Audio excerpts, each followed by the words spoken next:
A couple of weeks ago, one of my favourite TV shows of all time, Breaking Bad, celebrated its 15th anniversary, and I've been trying to find a reason to talk about this show in depth for a long time. I've been doing this channel since 2015, and somehow I've never found a good point to talk about Breaking Bad until now. Considering its anniversary, I thought now would be a better time than ever to talk about probably one of the best TV shows ever made.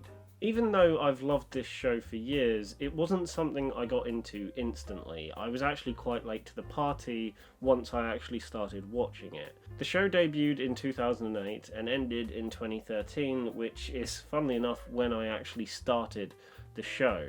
A friend of mine at school kept telling me how great the show was, and this wasn't until like 2012, 2013. So by the time he kept going on about it so much, I thought I would finally check it out, and by the time I was just starting the show, everyone else was watching the finale, so it was a bit of a weird experience getting into a show that was literally just coming to its end.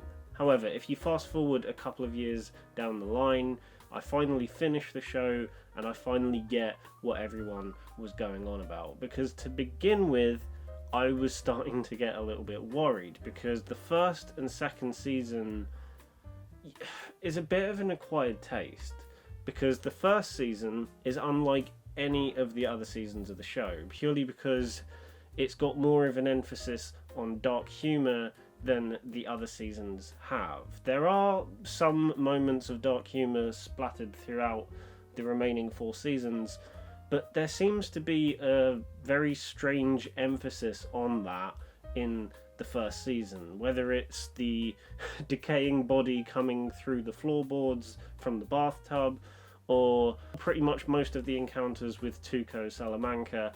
There are a lot of moments throughout season 1 that are quite dark and morbid, but you can't help but laugh, especially because of how over the top some of the things can be. Now, I'm going to be honest here, and this is coming from someone who loves the show as a whole, but if I had to choose a weak season, it would probably be season 2, because season 1 pretty much hit the ground running with the pilot and contained a consistent sense of momentum throughout. It wasn't ridiculously fast-paced, but it had a good flow to it. Whereas season 2, because it takes itself a lot more seriously, the pacing kind of takes a bit of a hit because of that. And again, that's not saying I hate season 2. There are a lot of things in season 2 that I do really like, whether it's the whole Tortuga subplot that doesn't last long but it is quite memorable, or the whole continued narrative about the teddy bear in the pool that then ends up resulting in the plane crash that you get towards the end of the season. There are good elements of season 2. It's just, I feel like pacing wise it isn't as strong as the first season was. Thankfully though, once you get to the end of season 2 going into seasons 3, 4 and 5, the show does pick up its momentum again and manages to stick with it till the end. And most of that is down to the introduction of Gustavo Fring, which is arguably one of the best villains to ever be in a TV show. Giancarlo Esposito played Gus so incredibly well that I completely understand why they brought him back as the character in Better Call Saul. The way he plays this character is so methodical and intimidating. From the moment he first appears, you know there is something off with him, and then the more you see of him, the more you realise that this guy is trouble. For example, I thought he was pretty intimidating to begin with, but the moment he slices open one of his own guards' throats with a box cutter knife, that moment just lives rent-free in my head, because it takes you so off guard and it just shows how much power he has, and I love that whole moment. It is so good. Plus, I can't talk enough about how good the visual storytelling of this show is. For the time it came out, the cinematography of this show was very unconventional, I guess you could say. There are a lot of camera choices and editing choices that seem rather unconventional, again, especially for a show that had come out at the time. The cinematography of Breaking Bad is really something special, and is something I've only gone on to appreciate more and more over time. Obviously, most of the scenes are shot fairly normally, like, dialogue scenes and stuff like that, but every now and then you get like these really stylistic looking shots that just appear out of nowhere, and they really do add a lot to both the style and tone of the show, but also are very prominent for whatever reason they are being used for. I also love that this unique visual style isn't just unique to Breaking Bad. It is also carried on in the two spin-offs that have come from the show, Better Call Saul and El Camino.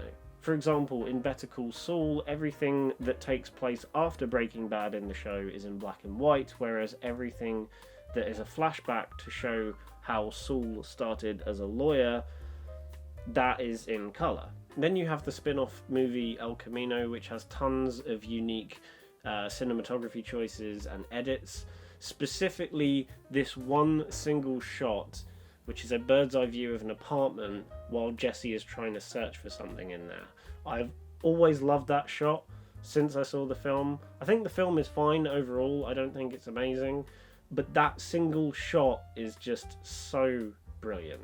The characters in Breaking Bad are all iconic, even if they are long-term characters or just on the screen for a few episodes. They all leave their own mark, and I think they're all great in their own right. Whether you're talking about Mike, Saul, Gus, which we've already talked about, Badger, Skyler, Walt Jr., even Gale, which was only in a few episodes. He still leaves an impact, and you still remember him long after you've seen the show, even though he is a really annoying character, but nonetheless, he's still memorable. The storytelling in the show is second to none, especially with the way some of the episodes are directed. The ones that are directed by Rian Johnson, for example, specifically stick out, whether it's Ozymandias or the bottle episode Fly, which I think gets way too much hate. I think what they were able to do with that episode, considering it was the bottle episode, I think was really, really cool, and again goes back to that whole thing of them using the visuals of the show in really creative ways. Also, and I get this with most of my favourite TV shows, I'm not sure if other people have a similar sort of thing, but even if you love a show as a whole, there is always one season that sticks out as your absolute favourite. For example, with Doctor Who, for me, it's probably season 4 or 5, and with Breaking Bad, it is without a doubt season 4, because as good as seasons 1, 2 and 3 were, season 4 feels like the culmination of everything it's been building up to. I love season 5 as well, but that works better as acting as the fallout from what happens in season 4. You've had tons of build up, and season 4 is where shit hits the fan, so to speak. So much important stuff comes to a head in season 4, and I think that's why I love it so much, because all that tension that's been building up finally releases itself in some manner at some point throughout this season. And also, season 4 has one of my favourite episodes of any show, full stop, that being episode 13, Face Off. This episode, in my opinion, is just perfect in every single sense of the word. It takes that tension that's been built up over the past 3 seasons and manages to use that as momentum for the pacing of the episode just in its entirety, because this whole episode is so incredibly tense and suspenseful, because you know something's going to happen and stuff's been building up throughout this season, that you know just something's going to give. And this whole episode is just so perfectly well crafted in terms of having a thread be presented, building it up, dragging it out for suspense, and then having it just all literally explode at the end in one of the most iconic shots in the whole show, with Gus coming out of the hospital room with literally just half a face. And the brilliance of the episode doesn't end there, because you have a scene after that where Walt essentially admits that he was the one that poisoned the kid of the girl that Jesse is interested in. And that whole thing, the way it just comes to a head and the way it's all revealed, is just so good. I have the song playing in my head right now when that reveal happens at the end of the episode. That song is now literally playing in my head as I'm talking about it. I could spend hours talking about how great Breaking Bad is. If you want to see me do another video talking about Breaking Bad in some shape or form, or a specific element you want to see me discuss about Breaking Bad, then please let me know in the comments below. Also, just let me know your thoughts on Breaking Bad, because it has been 15 years. A lot of people will have varying different opinions on the show because it's been out for so long. So please also let me know in the comments what you think of the show if you've seen it. Remember to like the video if you enjoyed it, and subscribe to the channel if you want to see more videos like this. Bye.